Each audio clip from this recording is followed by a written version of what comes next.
I'm Savannah. And I'm Elysia. And this is Burden of Proof. We're back to our regularly scheduled programming. Yes. Some of you may be sad about that. If you heard the regular music today and were sad, I'm sorry. No hoop-de-loo. Hoop-de-loo. No hoop-de-loo for you. Hula-loo. Is it hula-loo? Yeah. Oh, sorry. Hula-loo. I like hoop-de-loo better. Oh, hoop-de-loo, I think, or hoop-de-doo is a Disney thing that I'm misremembering. That would make sense. Sorry. Mouse on the brain.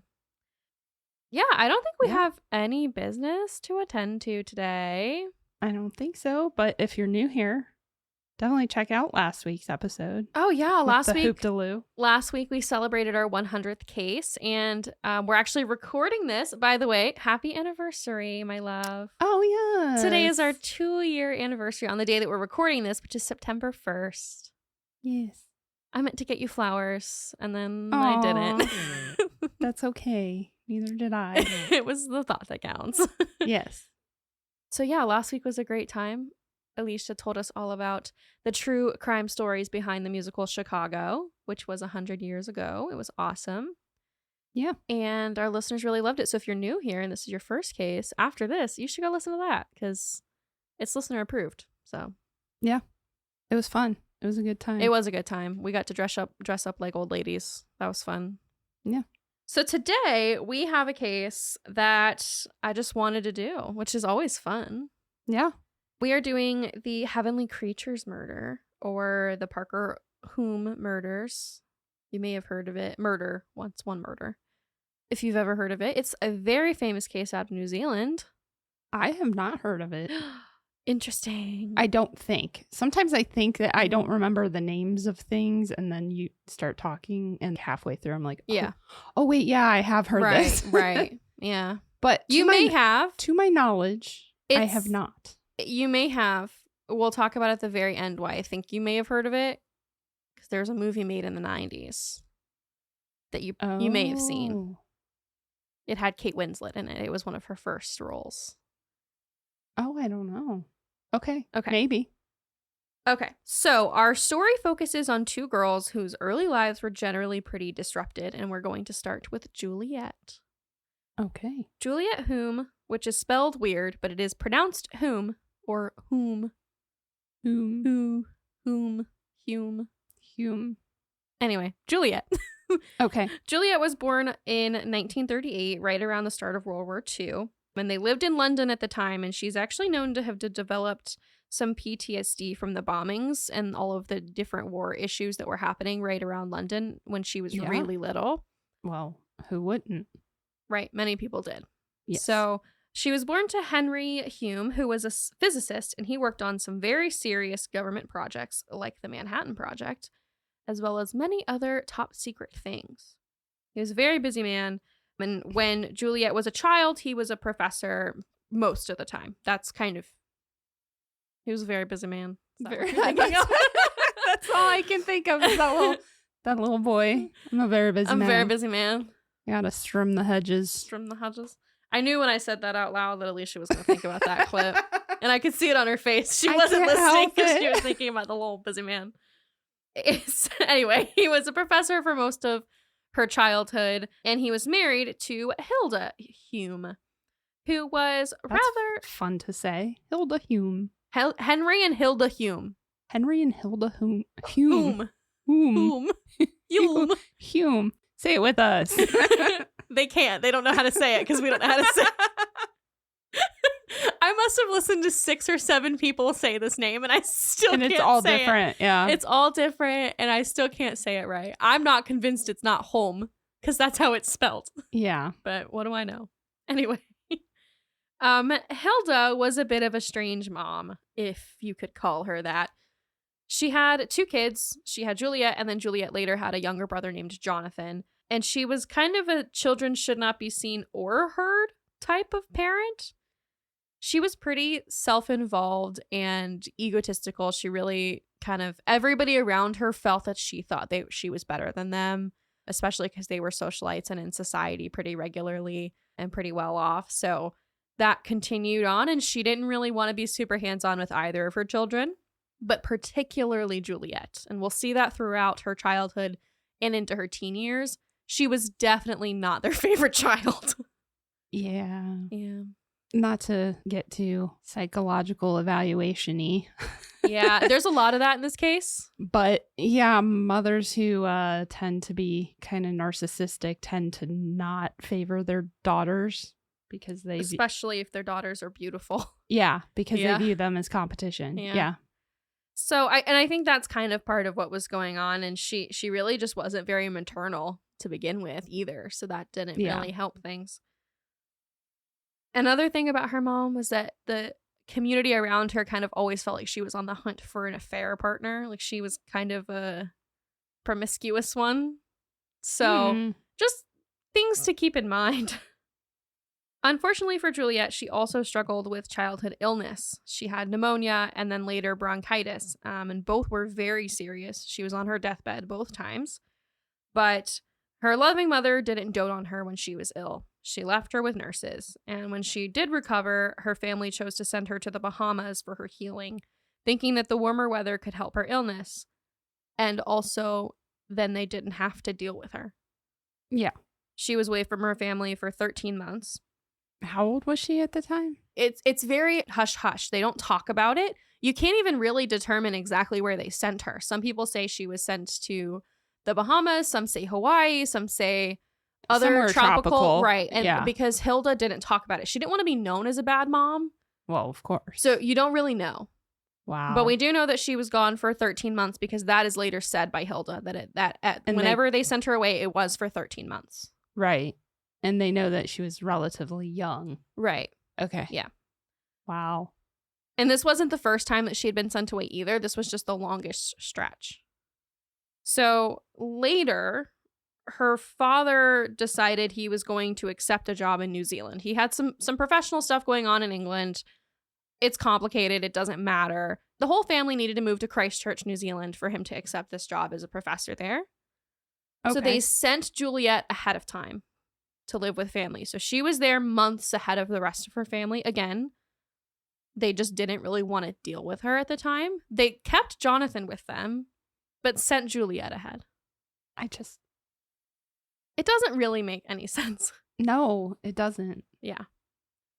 But anyway, younger brother and mom and dad arrive. They settle into their estate, which is called Elysia, and they are in the Christchurch area of New Zealand, and that's where the rest of our story will take place. Our second girl is Paulina, and Paulina had a bit of a different start than Juliet. She was born into a dramatic and working class family. Her father, Herbert Reaper, had a previous marriage where he walked away and ran off with his affair partner, Honorah Parker. These names. I know. They're awesome, but it's all H names. All H names. Yeah. Herbert, Honorah, Hilda. Well, Honorah goes by Nora, and so from now on I will be calling her Nora because it's a little bit easier. Yeah. But Herbert and Nora had several more kids together, and Paulina was included in that. She was, I think, the only girl. And he never divorced his first wife, so he actually never married Nora, but they went by Reaper as the last name, and they told everybody, including their children, that they were married. Okay. So they put all of the places that they rented were all in Nora's name under Nora Reaper, so it was a different name than his previous family knew about. They knew her name was Honorah Parker. They didn't know Nora Reaper. Right. So all of this being said, they did this so that he could avoid divorcing his first wife. Why would he? Yeah. Oh, probably just didn't want to deal with the divorce settlement. Yeah, probably. I don't know for sure. But Pauline, like Juliet, suffered from severe illness throughout her childhood. When she was 5, she was diagnosed with osteomyelitis. 90% sure I said that right. Which is inflammation of the bone marrow. It's severe and incredibly painful, and they were concerned that she wouldn't survive or recover, but she did, though she did walk with a slight limp and have chronic pain in her leg. So I wanted to shout out one specific source in the show notes. All my sources are listed, but one in particular, if you like the story and you want a more dramatic story-led version of it, Criminal Broads, who no longer makes episodes, no longer makes podcasts. She did a great job covering it. And I will Okay. say her show is really where I picked up the dynamic between the girls the most. And we're going to pick up where the girls were both enrolled in Christchurch Girls High School. And even though they were very different, neither of them could participate in gym class due to their health. Right. So they spent a lot of time sitting on the sidelines together and quickly learned that even though they were very, very, very different, they had a lot in common. Juliet had all the makings of the popular girl. She was pretty, blonde, rich, except she honestly hated everyone. She didn't want any friends. She was very standoffish. And Pauline was just odd. She was not as conventionally attractive as Juliet and had a hard time making friends. People tried to be friends with Juliet, but nobody tried to be friends with Pauline. Right. Juliet pretty quickly decided she liked having Pauline as an acolyte, and the two became quick, fast, and inseparable friends. They both learned that not only had they had childhood illnesses, but they also loved creative writing, and they both loved playing pretend. And I don't mean like playing store clerk or doctor. I mean vivid, maladaptive daydreams that these two struggle to separate from reality. I was going to say, plus they're in high school, right? Yes, they are. You're kind of overplaying pretend in like normal childhood, healthy ways. Right. By the time you're in high Right. school. And it was something that both sets of parents had noticed from a young age, that both of these girls, when they played pretend as a kid, struggled to separate from it. They would not want to stop playing. They would want to keep going. Well, yeah, their reality sucked. So, Right. But with the two of them now friends, they started writing scripts, novels, plays, stories, anything they could get from their head onto paper. The girls created 2 different worlds. They filled their stories with violent fantasies. The violent part isn't confirmation bias either. Looking back on what happens later in the story, it's not like we say, oh, there was a murder and now it looks violent. It just was violent. If you read any of their journal entries, it was full of gory murder and rape, and they leaned into these evil characters heavily in their writing. yikes. Then they started acting it out. Not the bad stuff, but they would still spend hours acting out their stories until it became playing pretend. And then they kept going until like they felt like they were really living in that reality. And then it started to feel like their actual responsibilities were just in the way. They continue to separate themselves further by giving themselves new names within their fantasy world, Gina and Deborah. And I think the major next step for them that kind of pushed them even further than that was when they discovered the 4th world. Now, I'm not sure how it occurred, but Juliet and Pauline came to believe that they had the keys to a 4th world, which in their theology replaced heaven. Now, what happens when things don't fit what you've been raised to believe, right? You change what you were raised to believe. You change your theology. And so the girls, after discovering the 4th world, realized that they needed to create and write their own religion to fit that into the mix. Oh, boy. So they did. That always goes well. Yeah. And we're going to see, if you haven't caught on, this is going to kind of be a folie à deux situation. And I think a lot of the times that folie à deux can mimic the mindset of cults, where it's like you against the world, just in a much smaller setting, which is honestly, I think, more dangerous. And this is where it gets culty to me. Them changing, they wrote a religion and they started really diving into this religion as their reality. Yeah. Bizarre. In this religion, they hailed art and music above all else, and they felt that their favorite celebrities were the saints. They gave them fancy names and everything. Their new plan was to move to Hollywood and publish their work. The families did start to notice things were a bit strange with the girls, but honestly, they were teenagers, and I think a lot of teenage girls have a friend that they're joined at the hip with.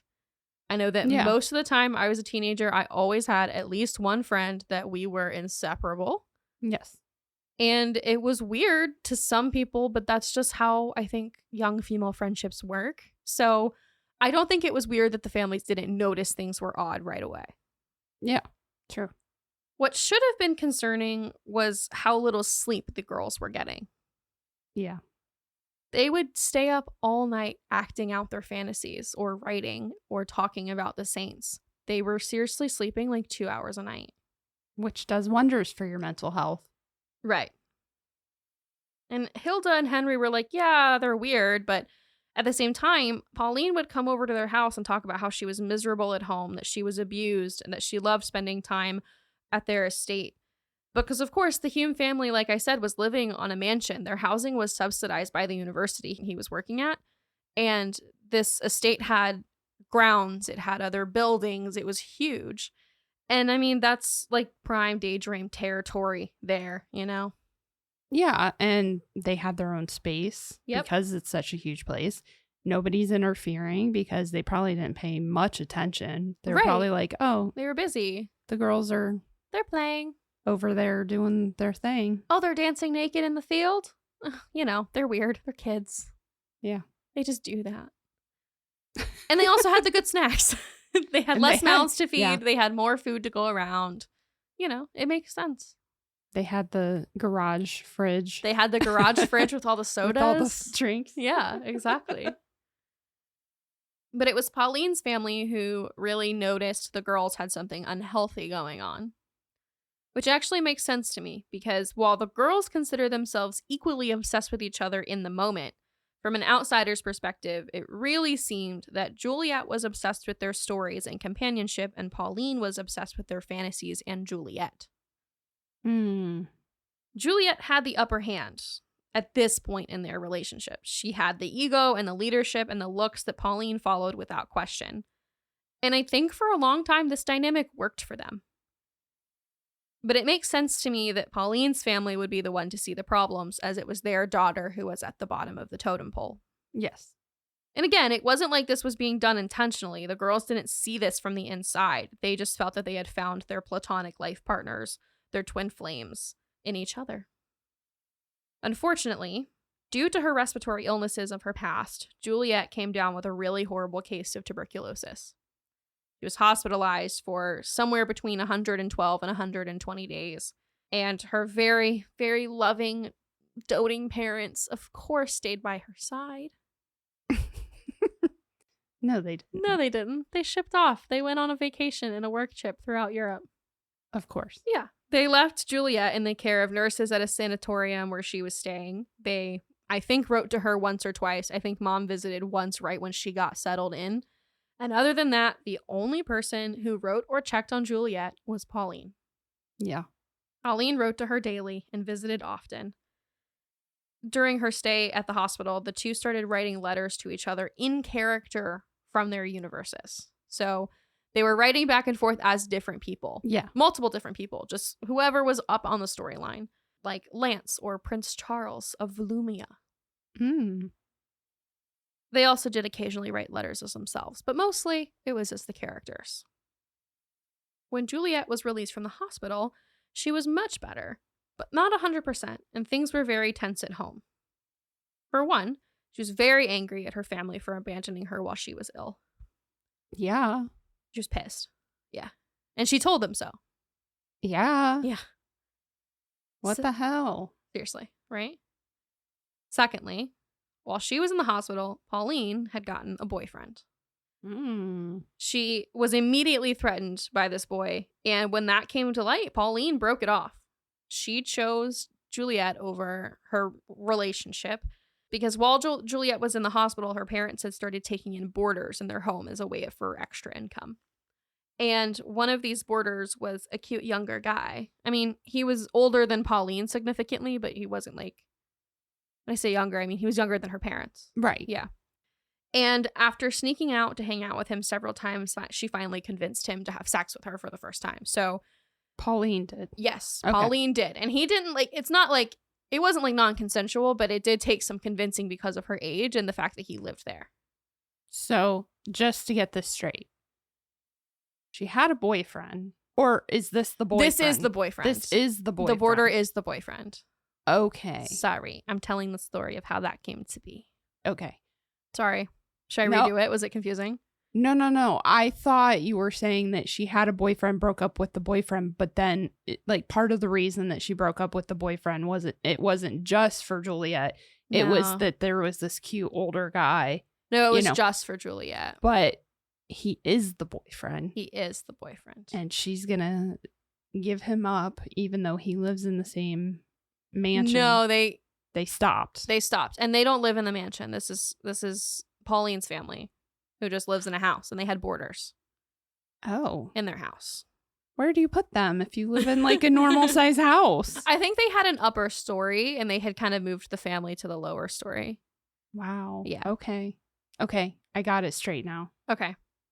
When her parents found out that she had been sleeping with this boarder, they kicked him out and they told her, you're not allowed to see him again. Right. And they said, you have to be on your best behavior. If you're on your best behavior, we'll let you see him again. But of course, their parents had gone to the guy and was like, you're never to see her again. Yeah. So anyway, she didn't care because when Juliet told her she was upset, she was never going to see him again. She was done. Had no interest anyway. Right. Yeah. So they're just really starting to devote themselves even more. And Juliet was further entrenched in their relationship because their power exchange evened out at this point. Juliet felt indebted to Pauline because Pauline was the only person who stayed with her throughout her illness. Right. So shortly after this, during the next summer, Pauline suddenly wasn't allowed at the Hulme house nearly as much as she used to be. Her parents had started becoming very concerned, and actually all 4 parents had spoken at some point, and eventually it was decided that Pauline should see a psychologist or a psychiatrist. A head doctor. That was very intense. She's pointing intensely at her head. A head doctor. She needed one. They actually both needed one, but for some reason it was Pauline who went, and I don't remember how that occurred. The psychiatrist immediately came back and was like, these girls have a homoerotic lesbian attachment, but they will grow out of it with time. But that is where their problems lie. They need to be separated, otherwise the lesbianism will infect the community, and it is a sin. He didn't say the last part. He just said that they had a homoerotic lesbian attachment, but that they would grow out of it. Welcome to the 50s. No, I was just thinking that, but then my next thought was actually that's not too far off from what's happening today. It's not. Well, so it's actually not too far off from what was actually happening, and I'm going to explain. Yeah. So another interesting element in their relationship was while they were not necessarily romantically involved, and I don't think that they were romantically involved, the psychiatrist was right in the fact that they likely did have some sexual involvement, whether they realized it or not. Okay. I shall explain. Okay. A journalist later would go talk to some of the girls who attended their all-girls religious school.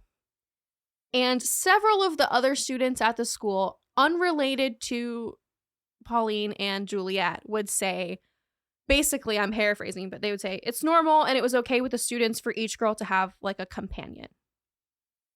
Because they didn't have boys. So that was... So, like, basically, by putting us in this school, you're asking us to become lesbians. Actually, it's pretty normal for, like, girls to kiss other girls here. Like, it's just normal. It's just the way that it is. There's no boys to kiss. Who are we supposed to kiss? We're practicing, basically. And, like, we have needs. Like, that's basically what they said was, yeah, I mean, we're teenagers.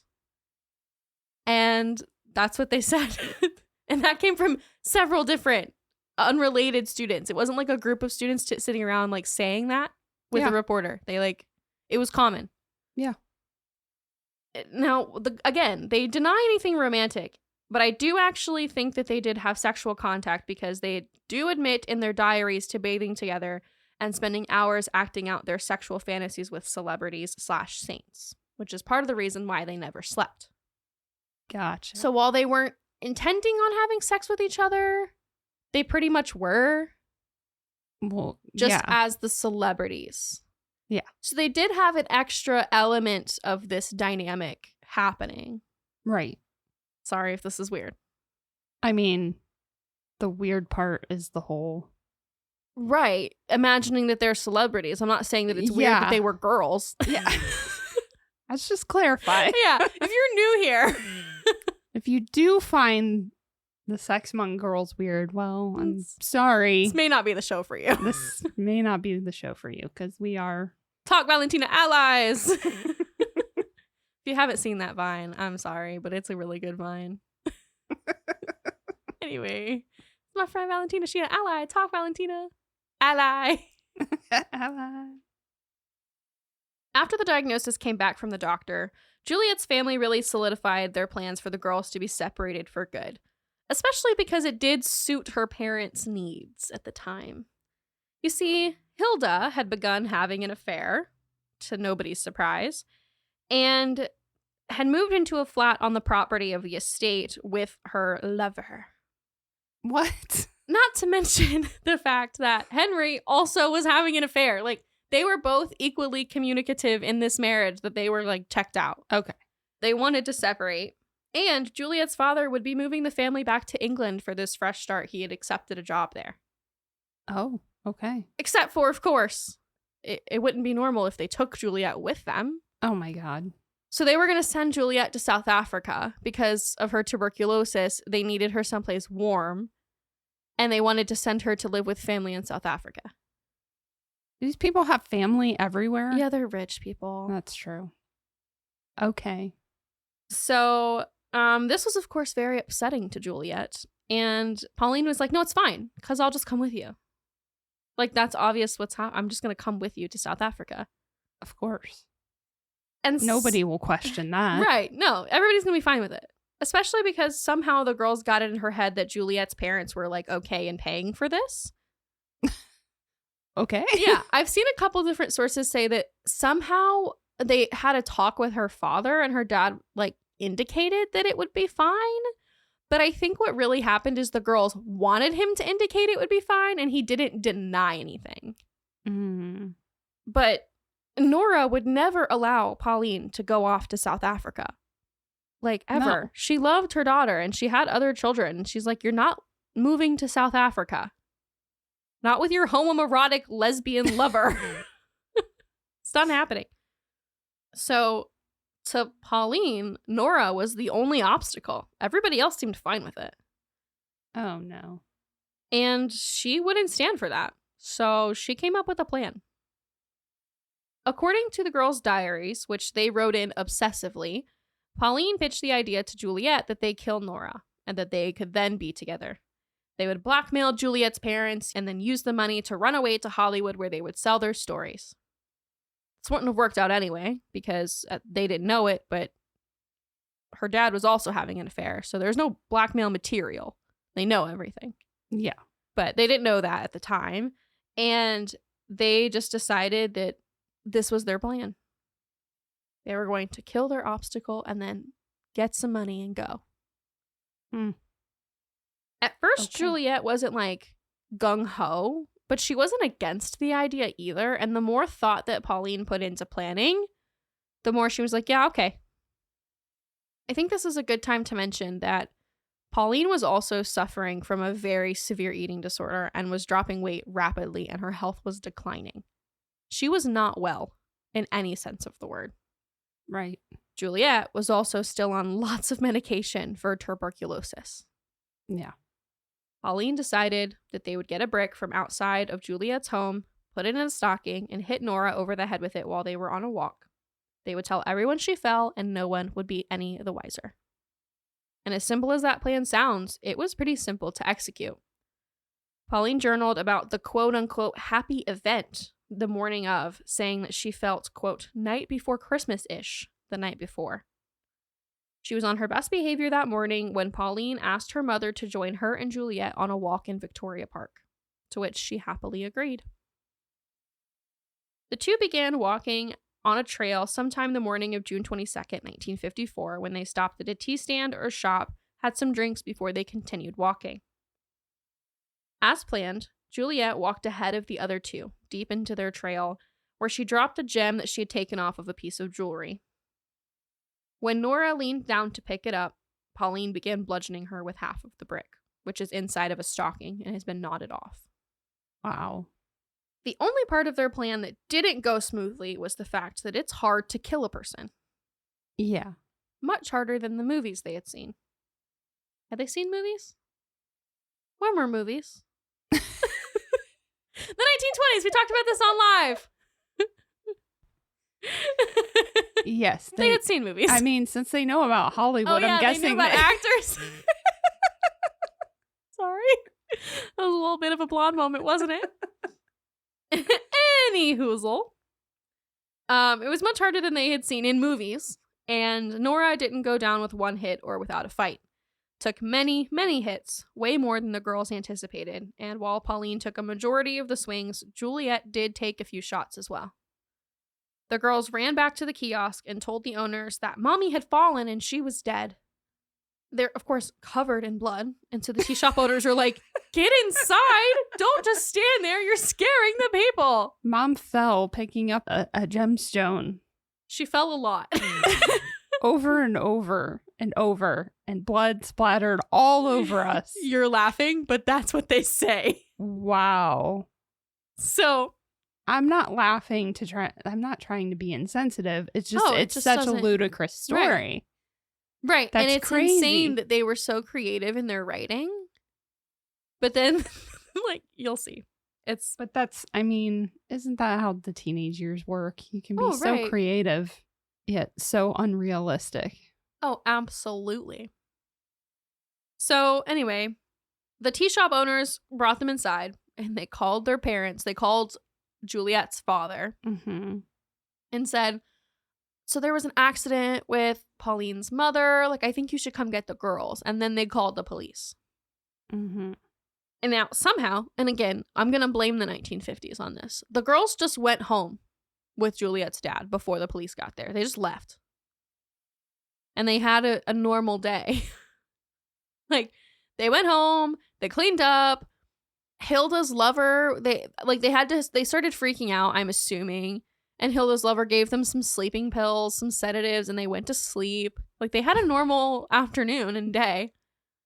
Well, and I don't know that I would call that normal, but yes. I mean, but yeah, they didn't have to stay at the scene and be questioned by Right. police. Yeah, I would definitely blame that on the 50s. Right. And I think that the tea shop, it was run by a husband and a wife, and the husband went out to go find the body when the girls were at the shop. So he had gone, presumably said, yeah, I found her, call the police. They left, and the police came.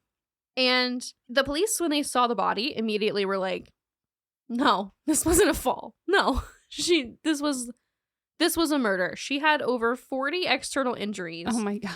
And they found the bloody stocking not too far away from the scene of the crime. They immediately called in a special crime unit to come investigate, and they called ahead to the Hulme house to say, hey, we're coming to question the minor girls. They're underage. We have to tell you ahead of time. Yeah. So this gave Hilda time to prepare. And I think this is genuinely the only time we really see her be a mom. Because she gets this call that says, this was not a fall. We have to come talk to the girls. And she goes upstairs and starts looking through her daughter's things. She finds her diary. She reads like the last few entries and she's like, well, tosses in the fire. She starts destroying everything her daughter had written because she was like, she's not going down for this. Wow. They wake up the girls. I'm not sure how I feel about that. Sorry to interrupt. I know, it's kind of confusing because you're like, on one hand, you're like, you're showing up for your daughter for the first time, but this is not really the time for you to do this is what makes it, yeah. And it's not really fully selfless either. Like, if her daughter was convicted of murder, it's not going to look good for her. Yeah, no, that's the part that... Right. That's the only part for me that makes sense, is like, that's why you showed up for her. Is because, oh, this is going to be a stain on our family.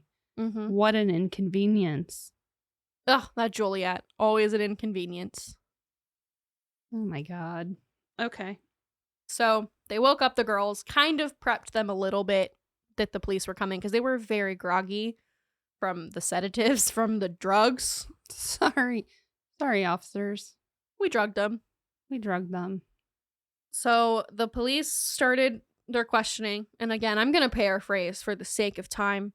They said, now look here, she didn't fall. And they said, well, yeah, she fell and she hit her head over and over again. 40 times. And they said, no. And then they said, we also found a bloody stocking. And Pauline says, well, I always keep an extra with me. Must have fallen, and then I used it to wipe up some of the blood. And they were like, we're going to go talk to Juliet now. So then they go talk to Juliet, And her story was a little bit different. She said that she had walked away and came back to find a dead and fallen, presumably, Nora. They go back to Pauline, and Pauline's like, oh, yeah, she's telling the truth. I did it. She had nothing to do with it. It was all me. Yep. Immediately caves and takes all the blame. Wow. Immediately is like, she's right. I did it. I killed my mom. Juliet did nothing. She was away. She wasn't even there. She came back and I told her she fell. So Pauline is taken into custody and Juliet is safe at the estate with her family. However, Pauline is a journalist to a fault. She can't help but write everything down. So at the police station, when she's left alone for more than a few minutes at a time, she reaches around, finds a pencil and paper, and immediately incriminates Juliet. Not intentionally. I have no idea why she would do this, because she was very happy with the fact that she would be taking everything away for Juliet. Like, she was like, she'll be able to live her life and we'll meet up afterwards and everything will be fine.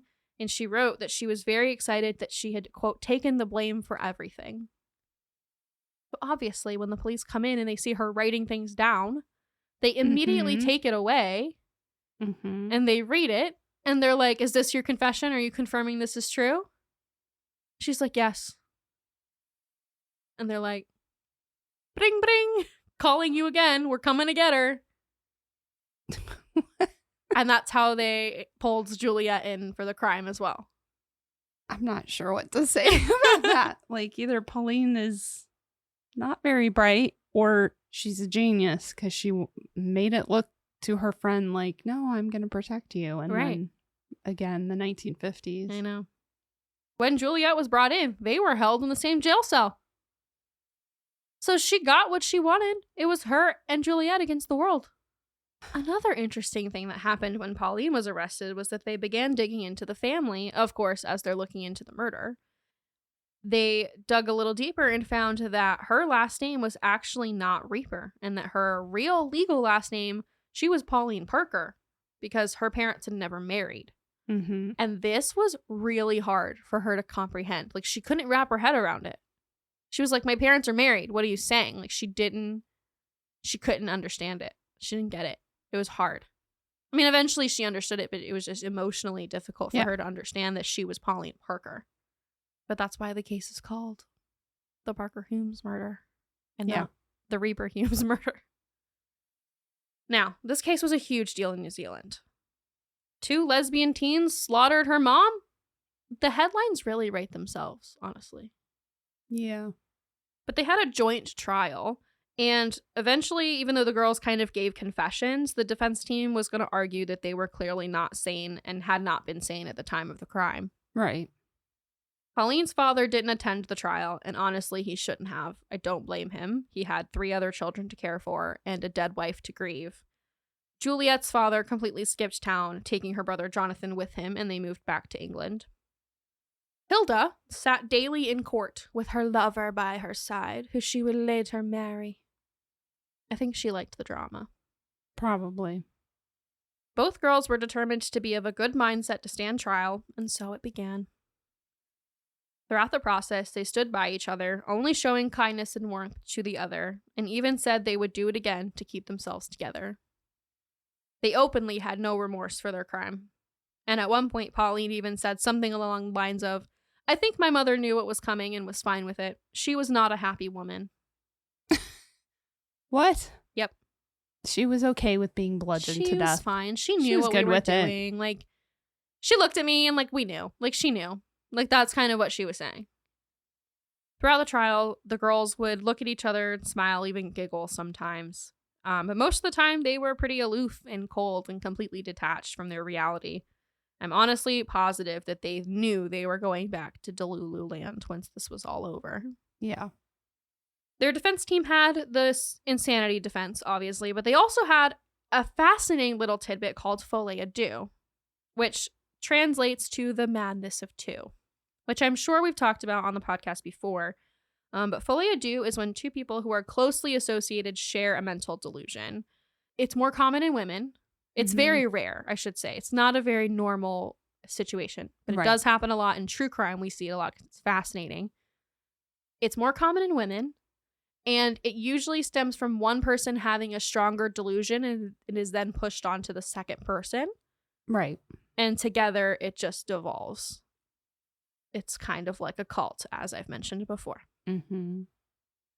This was used as part of the defense. They were like, look, they're both messed up, but you put them together and they're even worse. Right. The sentencing was scary either way. If the girls were found not guilty, they would have likely ended up in a mental institution for the rest of their lives and would likely have been given lobotomies for their apparent homosexuality and mental health issues. Mm-hmm. On the other hand, if they were guilty, the death sentence was on the table. So it wasn't looking good either way. But after 2 hours of deliberation, the jury came back with a guilty verdict. They were to be imprisoned with the sentence of, quote, detention under Her Majesty's pleasure. Which basically means indefinitely until the government or the royals decide they're done. Yeah. And this would mean, as they were minors, they served 5 years in separate prisons before they were both released. No, we're not done. Don't you worry. There's more to come. I'm not 5 years is not a long time. 5 years is not a long time. And there's a common misconception that the girls were released with the caveat that they would never to speak to each other again. But this is not true. Juliet was released with no conditions, and Pauline only had a 5 or 6 months probation where she had to remain in New Zealand. Mm-hmm. And after that, the girls, they both went to different countries. Juliet moved to Italy to be with her father, and then she would eventually settle back in England. And Pauline settled in the UK. Wow. So they were free to contact each other when they were released. They weren't allowed to talk when they were in prison for 5 years, but they were free to do whatever they wanted. But they didn't. In fact, both women would later report that they never spoke again after they were separated in jail. Well, yeah, once you're separated and you can think a little more clearly, at best, you're probably thinking, yeah, maybe it's better that we go our separate ways. Right.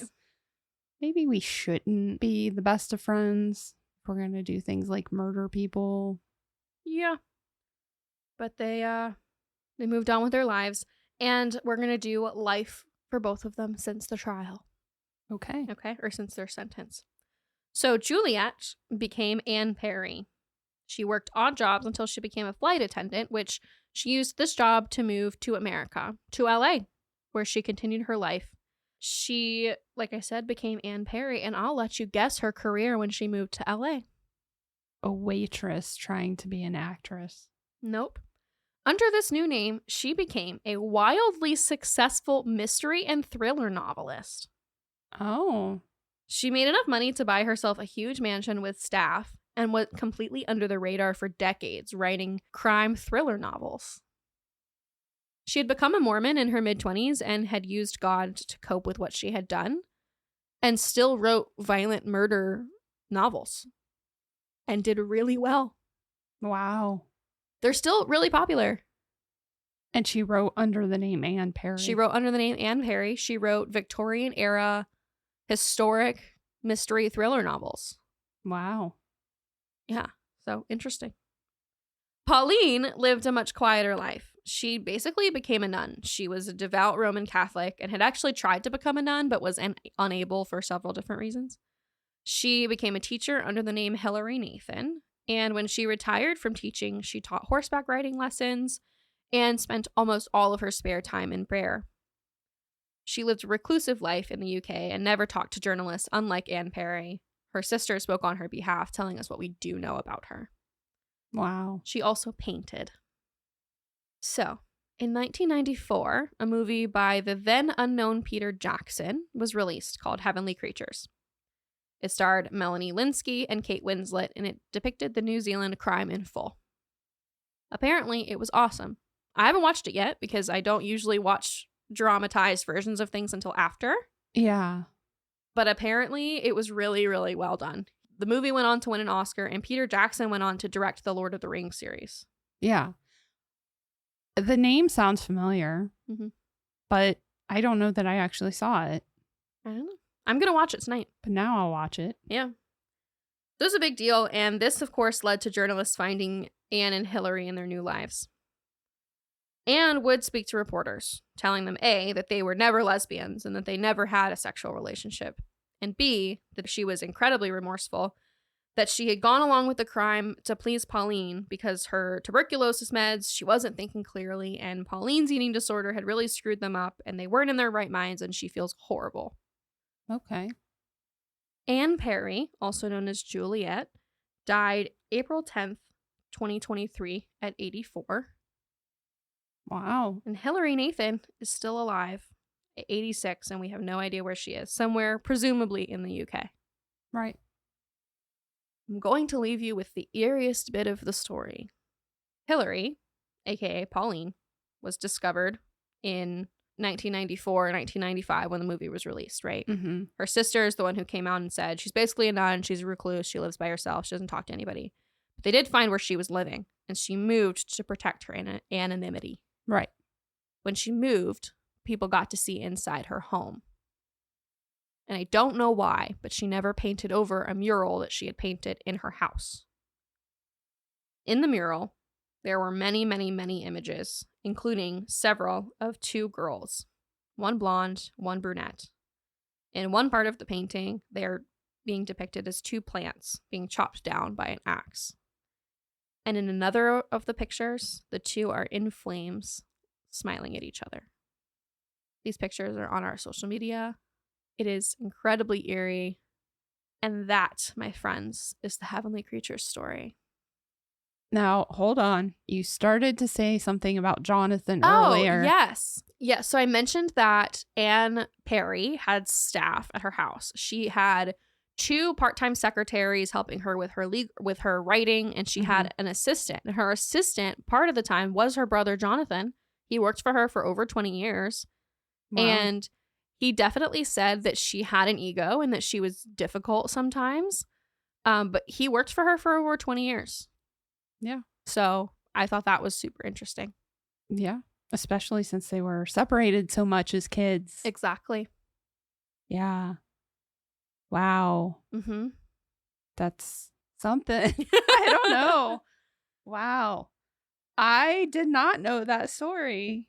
I've nothing rang any bells. Wow. Well, I don't know that I ever heard that story because I don't know that I ever saw that movie. I'm going to watch it now. I know. I am really interested to watch it now because I've seen lots of clips of it, not clips of actually the movie, but stills of it. Because one of my sources was a YouTuber who covered it and he included pictures throughout. But yeah, I haven't watched it yet. I'm excited. I'm going to hopefully watch it tonight or tomorrow. Crazy.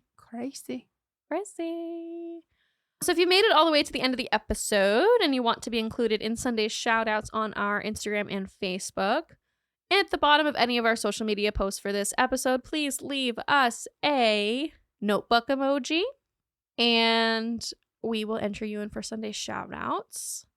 I think that's all our business on the back end today. If you liked us and you want to leave us a little review, that would be great. Or 5 stars or wherever you listen.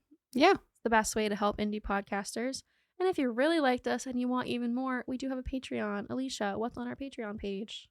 On Patreon, you get always ad-free episodes. You get outtakes and bloopers. Yes. And you get 1 live stream per month that you can attend and watch us make fools of ourselves. We do like to make fools of ourselves.